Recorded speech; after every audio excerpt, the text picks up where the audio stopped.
Hello, friends. This is Carrie Morrison. Welcome to Heartforward, Conversations from the Heart. This week, I am delighted to introduce to you a friend I discovered through social media. Proof that Twitter can have some redemptive purpose after all.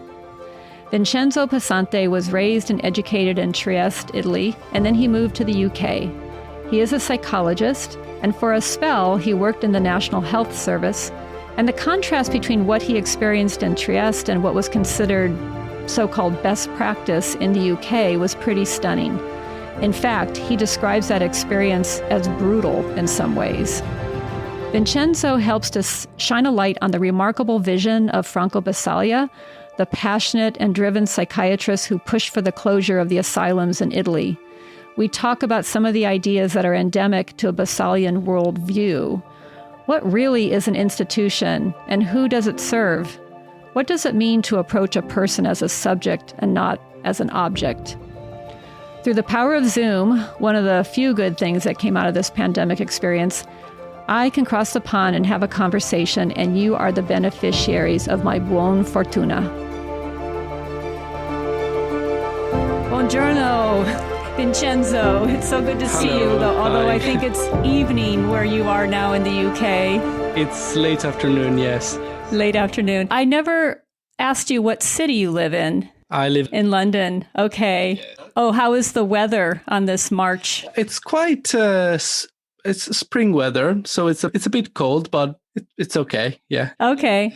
Yeah, that's true. We are just a few days away from spring, a year into this pandemic, but hope is on the horizon, right? For all of us, which is absolutely, yes. So I'm so delighted to have you here today to talk with you. You and I have developed a relationship on social media, on Twitter, and it's great to see your face. I hope really someday I get a chance to meet you in person.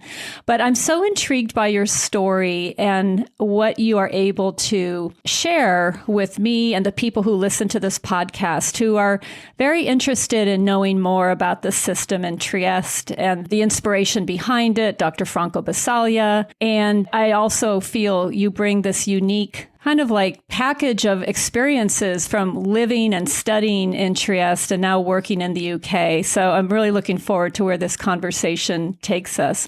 But why don't we start a little bit with your origin story? Tell me about, I know you came from Trieste, your life there, your parents, your studies, and just how you found yourself into the field of psychology. Yes, so I'm half Italian, half Scottish. My mom comes from Scotland originally. And I was very interested when I went to high school, very interested in philosophy. And for a time I thought maybe I should study philosophy at university. And I'm still quite interested in philosophy. But at a certain point, I realized that I wanted to apply the things that I thought to the real world in a way. So I didn't want them to just remain thoughts up in the air, but I wanted to make a difference in people's life. And I'm sure a lot of philosophers do make a difference as well. But in my mind, psychology would really make a difference in people's lives. And so that's how I got into psychology, basically.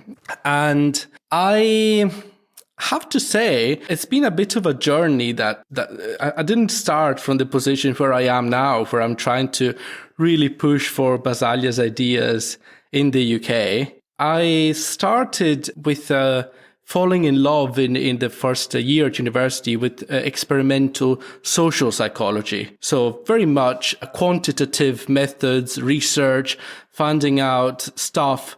And I was so in love with this idea that with science, you can find the objective truth. You can just do a research. We have a disagreement. We just find out with a study and everything gets solved brilliantly instead of having philosophical ideas.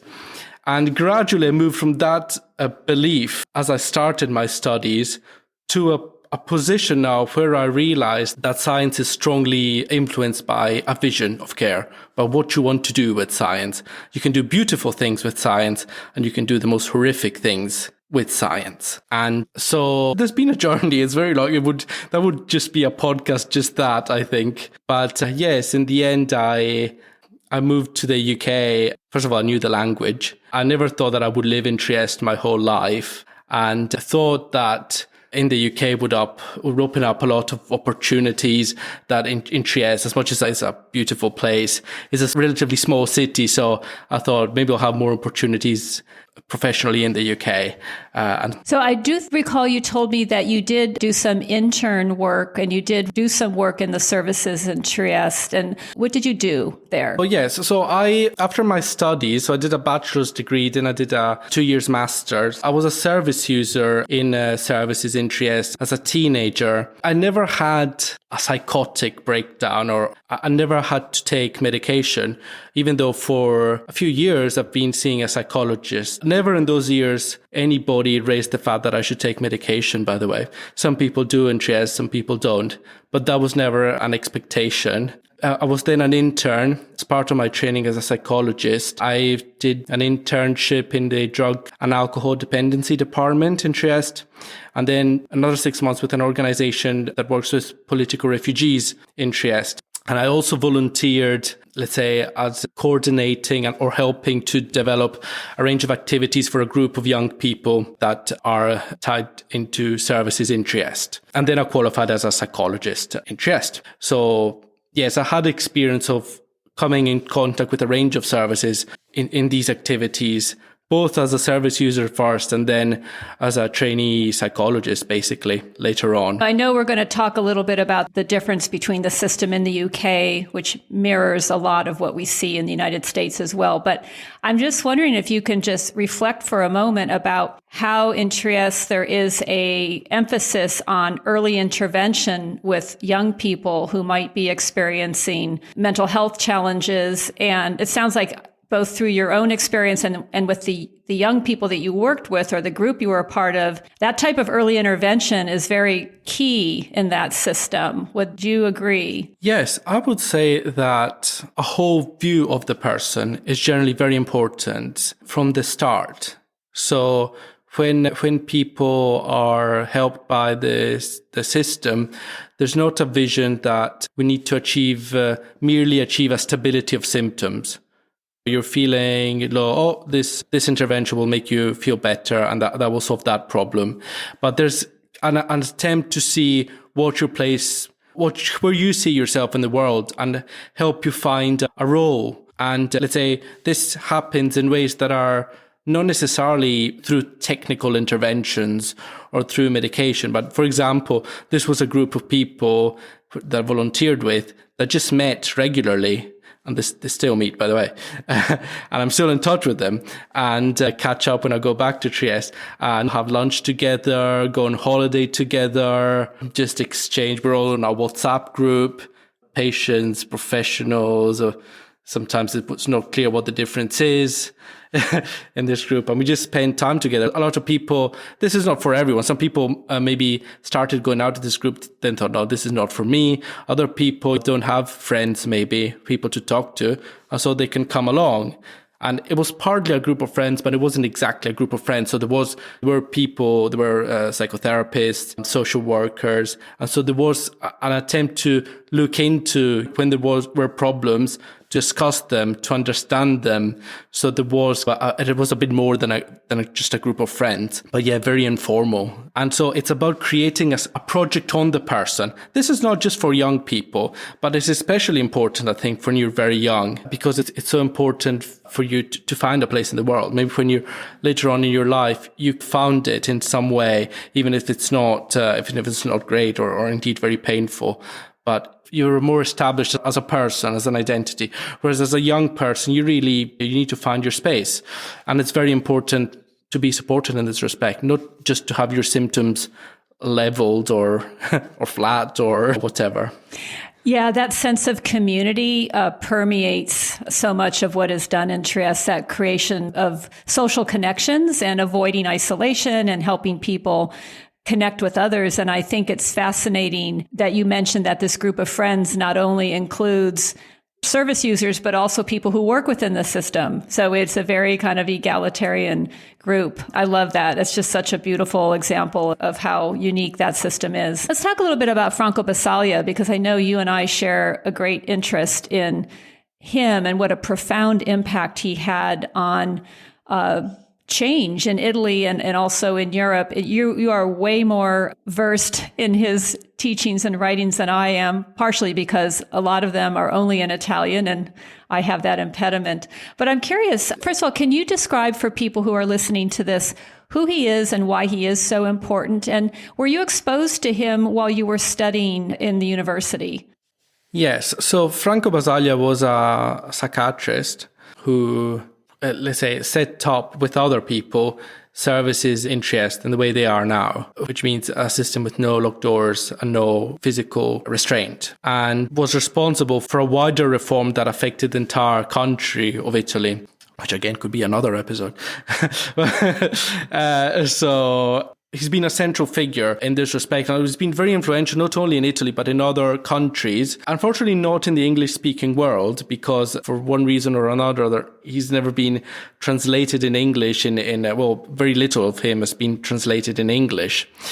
And at least that's one of the reasons, probably. So I was basically his vision of deinstitutionalization of a system that doesn't impose, let's say, a structure on people that is focused on itself, but is trying to, let's say, respond to people's needs, is something that I have been in contact with in there've been 2 exams at university of social psychiatry, which were held by Pepe Dell'Acqua, who worked with Basaglia in Trieste. Now, the irony in my specific case, that when I first came in contact with Basaglia's ideas, I was actually quite skeptical. I didn't have any comparison to make. I didn't know what a psychiatric hospital was. I didn't know what a system that functioned on different principles was. And I thought, but this is very naive, what about dangerous people? The same type of things that I get now as a supporter of Basaglia. I can kind of see why people would think certain things. And actually, the first exam that I did, I was quite critical. I was like asking critical questions like, what is this all about? It's silly. And I didn't realize that the naive person was myself, in the fact that there's a lot of focus in traditional mental health care in seeing the danger of madness as something that is intrinsic to the so-called mental illness. And so intrinsic to the person, we need to fear the person because they could be dangerous. And there's no understanding that this is a dialectical process, that the way we structure our service is part of that dangerousness or not dangerousness. And that if you have a system that is truly open, that is truly looking after people, that is not violent against people that suffer, then that is not a big issue. And it's not a big issue in Trieste. That this isn't a fear that people have. There's no locked doors. There's no restraint. Relationships deal with conflicts dialectically, trying to find a compromise. Yeah, that is so beautiful how you are laying that out. Let's just underscore that for people who are listening to this, who are also going to be very skeptical because it's largely a U.S. audience. When you say that there are no locked doors and no restraints, paint a picture of that, because we operate in systems where there's locked doors and restraints everywhere. Yes, I think that I have the advantage of having seen both how Trieste works and how that approach is, and how an approach based on locked doors and restraint as built for safety, how that works. I've worked in a crisis service in the UK for a while in the National Health Service. I would say that the difference is there are many ways to describe the difference, but the most simple way to describe the difference is that in the UK, I think the approach is very reactive.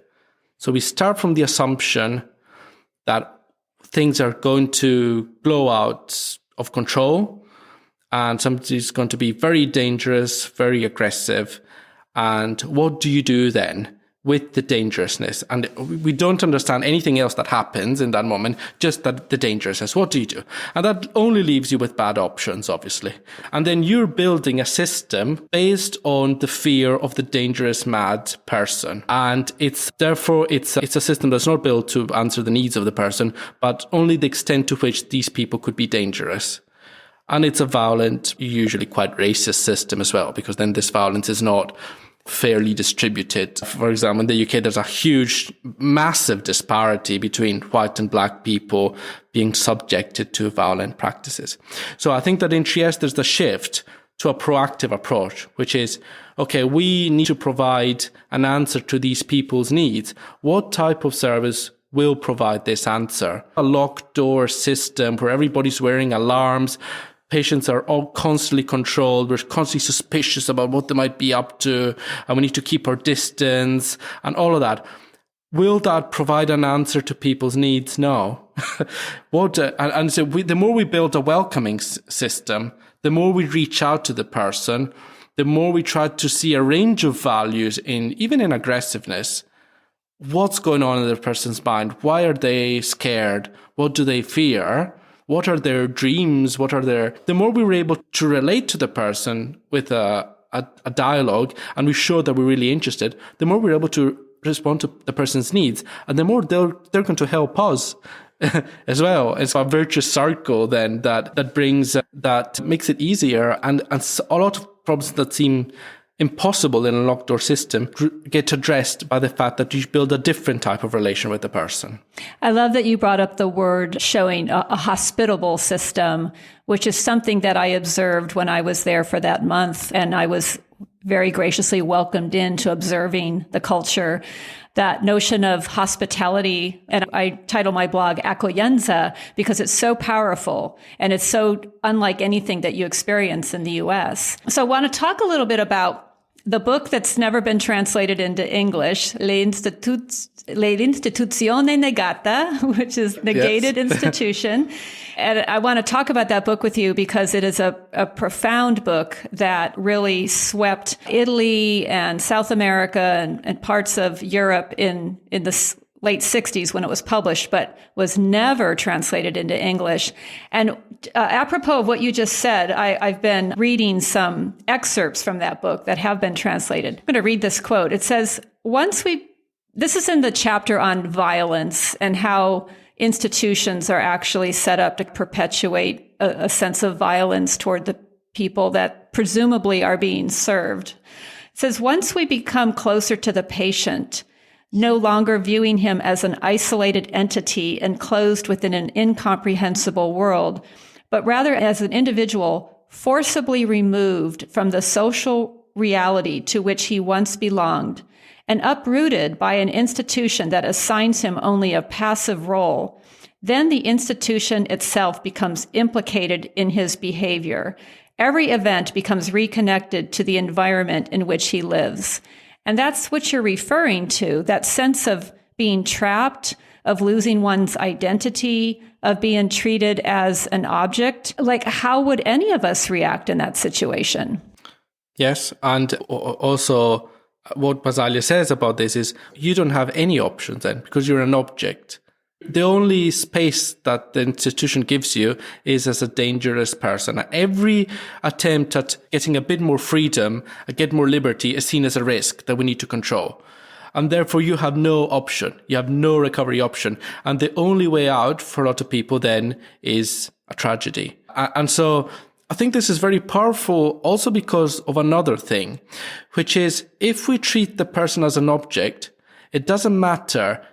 We were not going to resolve the problem by throwing new techniques at the system. So if the person doesn't have options, we can come up with the best technique in the world, but the patient is always going to be a proper, his or her experience is always going to be a property of the professional. That is somehow we need to shape the patient as we are. And that leaves the patient just completely passive and powerless. And so I think the reason why this is very powerful is that we need to really undermine the power of institutions in making people passive, not just changing around the techniques of the institution.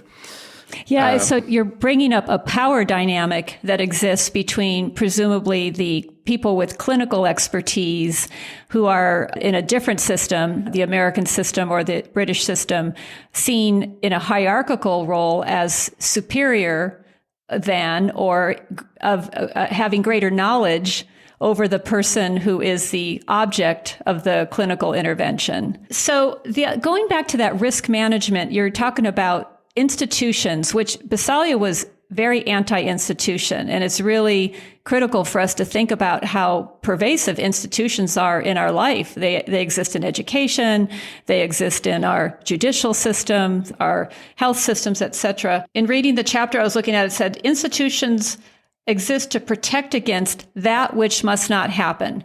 So if that thing, that tragedy, that dangerous thing happens, there's been a failure of the institution. Tell me a little bit more about that. Yes, of course. So institutions, the problem with institutions, which we could define as organizations that have a purpose broadly, the problem is that very often they tend to be self-focused. So they need to run efficiently, they need to run smoothly, and there needs to be a process to deal with whatever gets in the way of that efficiency. Another concept that comes up a lot in Great Britain is this idea of evidence-based practice. So we need to be efficient, and the most efficient way is the most evidence-based way, and we need to pursue that route to solve the problems. And the issue is that sometimes the needs of people are in contrast with the needs of efficiency of the institution. And Basaglia really criticized the institution of the asylum at that time, of the hospital, as an institution that is, again, another episode we could do on this, but let's say very focused on functioning and on keeping people there, separated from their social world, with the idea that the more you separate people from society, the better they get. And obviously, when there's a tragedy, this will be simplified and explained away as, oh, we failed, the efficiency failed, the monitoring failed, we should have been more controlling, we should have been more coercive. And this is an institutional thinking that is about preserving the structure of the institution, because we'll never get, with this type of thinking, we'll never get to wonder whether the institution played a role in giving no hope to this person. So, yes, for Basaglia, the idea was that people's needs needed to have a priority, that we can't just leave the environment unquestioned and make it, and we can't consider the efficiency of the environment as the top priority. We can't have a procedure that works for a group of people. We need to look at the person individually as a subject, again, not as an object. And what do they want? What do they think? Give them a voice. Even if it's a voice that is, for example, disruptive. So we need to, if somebody is disruptive, say, oh, I don't like this, go away. We need to start a conversation there. We can't just say, this gets in the way of our procedures, let's take this medication, we'll shut you down. Or this will take way too much time to have a long conversation with you about why you are so upset right now. Yes. Yeah, so we don't have time now. This needs to run smoothly. We need to do this, that, and the other. Otherwise, the hospital doesn't work well. Yeah, no, I oh my gosh. So I can only imagine, Vincenzo, you were studying Basaglia in the university. You thought, what's the big deal here? You're living in a city that actually manifests the best actualization of his thinking, which is why the world looks to Trieste as a model. And then you move to the UK, you've got your skills under your belt, you've been trained in this marvelous way of approaching people and seeing them as a subject worth talking to. And boom, you're now placed in is it the National Health System? Is that what it's referred to in the UK? The National Health Service. National Health Service. Tell me about the first maybe few months on the job where you confronted a whole different way of engaging with your clients or patients, or however that's described. Yes, that was pretty brutal, really brutal, not just at a professional level, but at a personal level. Because when I came to Britain, I obviously knew that there would be a different system. I had never seen a psychiatric hospital system. I had heard the Basaglian version, but you always think they say their story, the other side, let's see what it really is. And I assumed that I would disagree on some things, But in Trieste, there was this ongoing conversation where it's not just the patient that is a subject, but as a professional, you are a subject. You can discuss things. You can say, oh, I don't think we should be doing this really, or why are we doing this? And when I crashed against a system that was very much focused on preserving the institutional structure, and I would say, why are we doing this? Whereas in Trieste, I would get an answer based on the needs of the person, because I think in this moment he needs this or she needs this. In Britain, it was, because this is what the commissioners want, because this is the best practice, because this is the procedure. And that shocked me, because if the procedure gets in the way of the person's needs, who cares about the procedure? It's a completely irrelevant point. Or when I would insist, no, this is really wrong. We can't do this. Or I can assure you, Vincenzo, that this is in line with the procedures. Who cares? That was never my problem, that it was or wasn't in line with the procedure. My problem was, this is not a good way of working. Or can you give an example of how that played out for you? Well, one example, the clear example is in where I worked in crisis services in many places, not just where I work, in other places as well. There's this idea that you need to approach people in crisis with a checklist of questions to ask. So do you want to hurt yourself? What is your intent to end your life from 1 to 10? And then you need to do, if they say this, you say that, if they said this other thing. And I was like, that's ridiculous. That's not how you would approach this in Trieste, because this is not a machine we're dealing with. This is a human being. And anyway, I thought, so what? So if they're suicidal, we're going to lock them up, but that could make things worse. It was, to me, even the idea that if somebody was really suicidal, the consequence would be a brutal, violent reaction. So surely they're not going to tell me the truth if I'm sabotaging trust at every corner. But it's like, but then there's this thing of responsibility, which isn't seen in that way in Trieste. But then you might be responsible for the tragedy if you didn't ask this, if you didn't ask us. It's just to cover your back. Which made you furious. That's one of the things that hurt. It's just to cover your back. I didn't do this job to cover my back. I did the job to help people. I don't care about. And that was just so, it just shattered my spirit in a way. Because also these are not presented as opinions. These are not presented as, this is the way we do things in the UK. This is presented as, this is the truth. This is the only way possible, which is a blatant lie. So that's why I'm screaming from the rooftops. That is not true. There is another way. At least tell me we disagree with Trieste. We don't want to respect people. We just want to abuse them. No, I'm getting carried away. Yeah. I hear that emotion. So I love what you said, that you weren't trained to treat people like a machine. Push this button, that will happen. Push that lever, that will happen. And the British checklist to try to talk someone out of their suicide intentions was based on a presumed scientific best practice. And it seems to me, I'm going back to what you said originally when you were in school, that you thought you were going to studied philosophy, and then you were very enamored of science. But the Passalian approach of connecting with the person and actually respecting what that person is thinking at that moment, is that more philosophy than science, or is it a combination of the both? What do you think? It's both, but it's an acknowledgement that you need to work on a science of liberation and not on a science of oppression. If I scientifically repress, if I say, this woman is angry, she just has a personality disorder, don't listen to her, or this poor black person, he's very angry, he's dangerous, let's keep our distance. That is not a science that is objective. That is pretty brutal, repressive.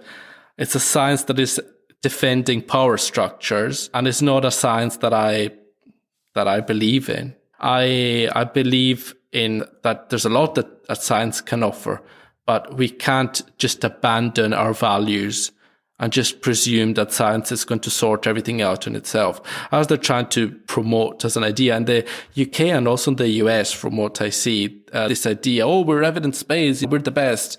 How evidence-based are you? How evidence-based is a subjective relationship? You can't objectify a relationship. So there's always this thing, they always want to turn the patient into an object. Or what technique are you using? I don't know, we went out for a coffee, we had a nice time. I don't know. It's what do you want me to do? You want me to fit the person in a box, but you've decided before the relationship starts what should come out of that relationship. No, that's a preformed answer, very defensive to protect the power structure of society, really. I recall when I was in Trieste, I spent 3 days in the central hospital where there are 6 beds in an unlocked ward. And there was a woman there who had been brought by her family, and I'm not exactly sure of the reason, but she was really intrigued by me and wanted to learn English words, and I wanted to learn more Italian words. And so she asked, could we go for a walk in town to get a coffee? And I thought, well, they're never going to let her do that. And they said, yeah, of course, go. And so I went walking with this patient at the central hospital in Trieste, and we were gone for about 2 hours. We had coffee, we had pizza, we went into a drugstore, and she showed me all the words for toothpaste and soap in Italian, etc. We went out to the water. I was blown away. And it was so therapeutic for her to get out, have fresh air, to talk with someone, to be valued as a human being. And we came back. She came back. There were like 5 mind-blowing experiences for me in Trieste, and that was one of them. So you come into the British system. You are... Kerry, if I suggested something like that in Britain, they would tell me that I don't understand anything about crisis care, that that's very risky, and absolutely that's irresponsible, that anything could have happened, as if anything couldn't have happened with the violence of the hospital, and therefore that's completely wrong. It's not best practice. This is what we're up against. Exactly. Unfortunately. It's a flipped mindset. It is absolutely. Yeah. So I'm now thinking about your mental health for the time that you worked in the system, which I think you said was about 18 months or a little less than 2 years. What was a tipping point for you where you thought, okay, I'm not going to be able to change this, and I'm having a crisis of conscience in continuing to perpetuate this? How did you reach that threshold of deciding you had to leave? Yes, it was very difficult for me, because when I got into the NHS, I never thought that I would go out of the NHS. Apart from the fact that now something's moving, but let's not be too specific about it, but I might be involved in something, because there are people that want to change things in the system as well. So in a few months or years, maybe we'll be having a conversation and things will change. What I find sad about the situation in the NHS is that there's such amazing people, incredibly talented people working in the organization.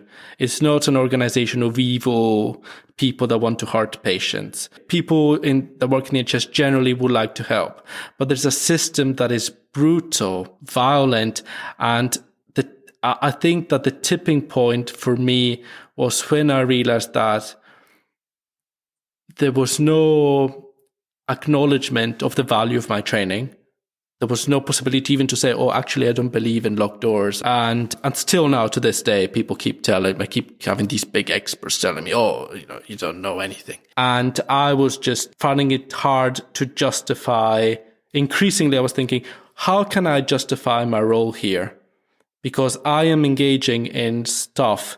Although I was working in a crisis team, I wasn't directly involved in restraining people, or I was involved in taking people to hospital, which is not like a hospital, like the very rare cases in which people get to hospital in Trieste where you can go out anyway. It's open doors. But really a brutal institutions where people are physically assaulted. And what am I doing here?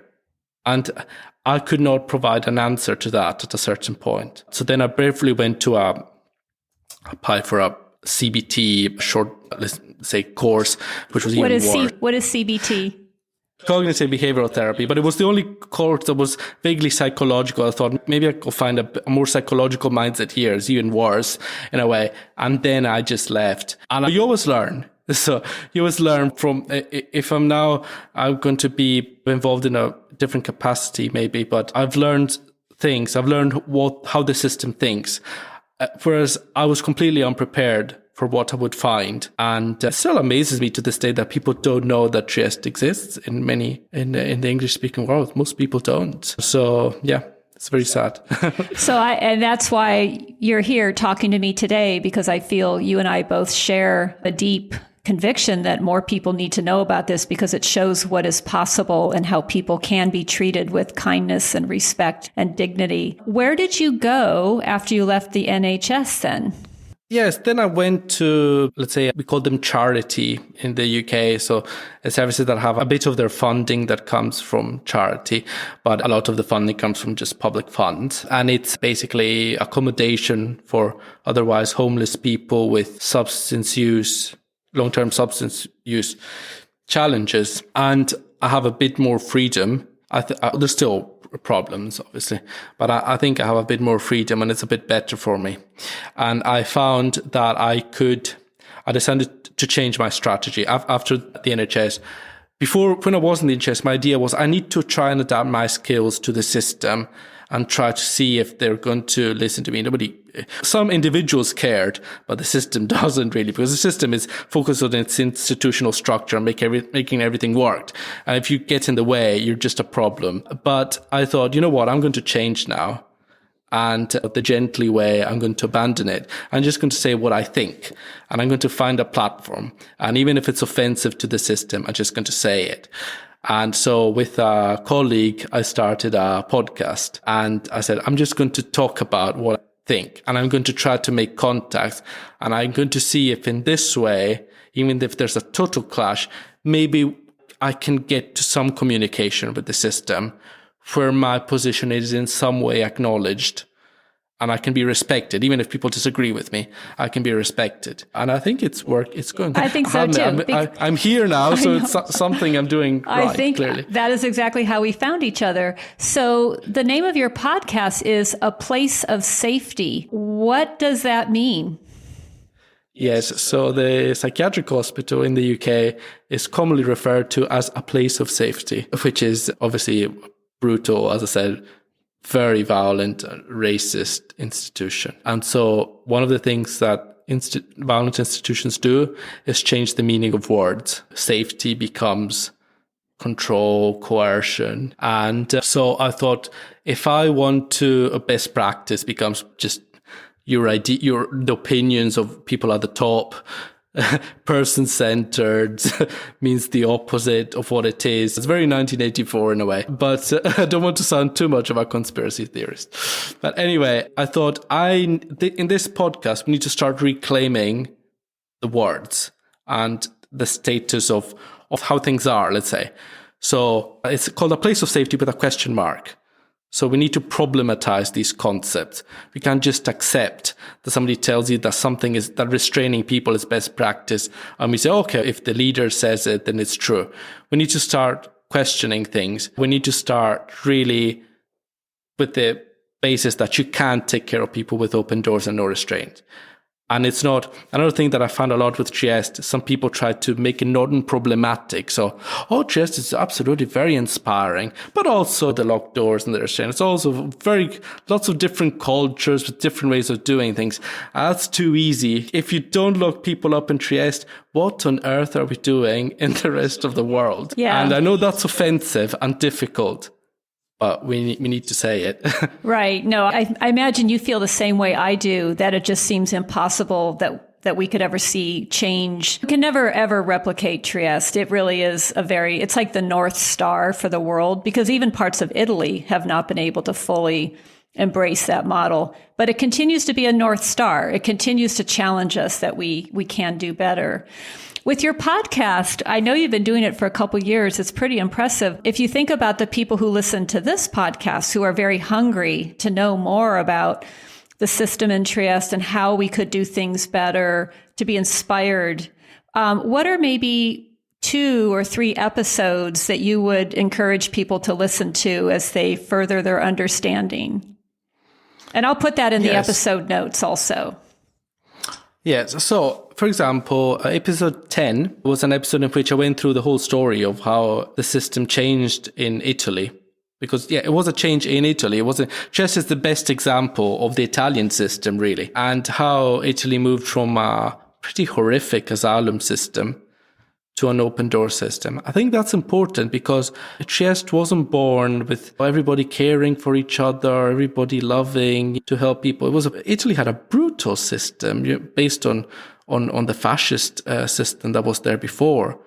Absolutely vicious. And Basaglia came into that reality and changed it. Episode 10, I go through the story. Another thing that comes to my mind when I say this is a lot of times they say, but we can't apply Trieste to our system.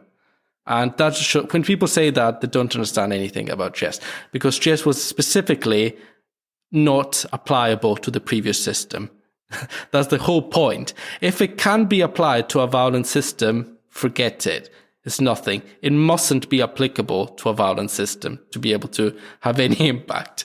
So that's an important episode. I think then episodes 1 and 2 are quite important as well. Episode 1, I talked about this idea of best practice, which, by the way, now they're starting to use in Trieste as well. So I would warn people in Trieste, don't bring these concepts from the English-speaking world without knowing what meaning they have. And it tends to mean, that's just my opinion, but by definition, my opinion is the best because I'm in power, and you need to comply with this view. Whereas I think there always needs to be attention. You always need to be able to question ourselves. We can never say we're satisfied, even in Trieste. And then episode 2, I talk about risk management, and I kind of go in more detail into what we're saying here about why seeing only danger in pain can only lead you to bad options, really. Okay, so 10, 1, and 2. That's yes. A good, for the next time we all take a walk in the afternoon. If you had on your wish list of who you wish you could interview, who would you like to interview? Basaglia, but it's too late. To channel. Is there somebody else that you wish you could interview? Oh, that's a difficult question. I don't know. Or let me ask a different question. Who would you like to escort from the UK to Trieste to show them the system? I would like to, the people, there's a lot of psychiatrists that say that it's impossible to have an open door system. And I would like to just take them to Trieste. Instead of having these big discussions where I'm trying to prove how smart I am, just come and see it. Come and see how things are. And I think that would persuade a lot of people. I think if a lot of people that train in the UK would see Trieste, they would realize that there's not only one option, and people would start asking questions and answers would need to come. So yes, I want as many people as possible to know about this, to know that there are different options. And you know what? It's especially young people that need to learn, because older generations might never change their mind. They've been brought up to think what they think. But young people can't come into the system and be told this is the best practice, you lock people up, you monitor them, etc. Young people need to know that there's a different way, and they maybe can start a revolution. You and I are totally in sync on that. And if you look at those pictures of Franco Basaglia from the 60s, he had a whole bunch of young psychiatrists, including Dr. Mazzina and others who went on into leadership roles in the system, who were encircling him and learning from him. So I agree. I think the young, and it's not just psychiatrists, it's social workers and nurses and public policy people and community people, young people could be inspired by what is done there. So I think you are just uniquely qualified, Vincenzo, to continue to spread the light of what that system means for people. You have dual language skills. You've read all the books that we can't even get our hands on in English for some mysterious reason. You lived there for so long. You had firsthand experience in the system, people there. You've had this experience in the British health system, which I think, as you say, as brutal as it was, it really helps to inform you what needs to change. So I think you are uniquely positioned to be a change agent. And my final question to you would be, what is your sense of hope for the future? You're a young man and you have a lot of runway ahead of you. What is your sense of hope for changing the system in some positive way in the UK? My sense of hope is that since I've started talking about this, I've been developing more and more connections, and I'm sure you have too. And even though this seems quite a lonely experience, because very few people know about Basaglia or about this view, it's all about introducing new techniques. But the challenge to the institutional structure is something that's not known in the UK. And I get more and more people that, for example, read this. I think that people should read is John Foote's book, The Man Who Closed the Asylums, goes into detail of the story. And more people approach me and say, oh, I'm reading the book, or I'm learning about it, that didn't know anything about this before. And so that gives me hope, because if people start getting to know about this, knowledge has a lot of power, and people can explain things away only to a limited extent. And at a certain point, a movement becomes unstoppable. And nothing is impossible. That is awesome. I am inspired by you, and I hope I can in some way help you in your mission to open. We need to help each other. Yeah. From across the pond. Exactly. Nothing would make me happier to have the chance to have a coffee with you one of these days, and I can practice my fledgling Italian with you as well when I get to see you. In Trieste. We need to meet in Trieste. Yes. Or in Los Angeles. One day I should come to Los Angeles. You have an open door. Welcome. You have a place for you to stay. All right, Vincenzo, thank you so much for being so generous with your time today. Thank you for your great heart, your wonderful podcast, and let's continue to stay in touch and not give up hope. Okay. Thank you very much. It's been a pleasure. You too. I truly hope I get to meet Vincenzo someday. We are like kindred souls in so many ways. When you have seen a better way, where people are treated like people and not like machines, you cannot forget this. And I love what he said. He said, if you don't lock up people in Trieste, what on earth are we doing in the rest of the world? I know that's offensive, he said, and difficult, but we need to say it. I will connect a link to his podcast. It's called A Place of Safety, in the episode notes. Next week, we will have a first-hand glimpse into what it is like to be part of a non-law enforcement response to mental health crises. The new term of art in America now is alternative crisis response. This is truly one of the most significant reforms to be gathering momentum across the country right now, and I hope you will join me. Thank you for being a loyal listener to Heartforward, Conversations from the Heart. Thank you to my collaborators, Peer Mental Health, and my technical partner, Paul Robinson. I will see you next week.